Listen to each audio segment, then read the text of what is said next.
હકે આવાજ ન્યૂઝમાં આપનું સ્વાગત છે। હું છું અજીત ઝુપેલવાલા। સમાચારમાં વાત કરીએ તો ધભોઈ તાલુકાના ધરમપુરથી કેટલીક જગ્યા ઉપર રોડની વચ્ચે ડિવાઈડર ઉપર નાખેલા બ્લોક ઉખડી જઈ રોડ ઉપર વાહન ચાલકોને અડચણ નજરે પડે છે।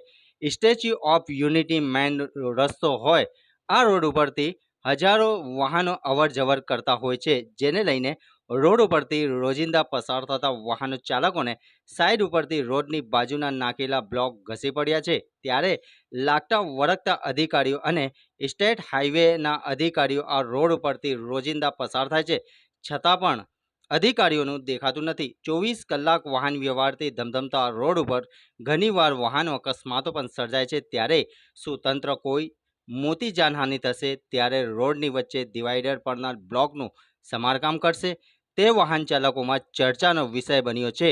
ધભોઈથી મેન રસ્તે સ્ટેચ્યુ ઓફ યુનિટી દેશ વિદેશના પર્યટકો આવે છે, વહેલી તકે તેનું સમારકામ થાય એવી વાહન ચાલકોની માંગ ઉઠવા પામી છે।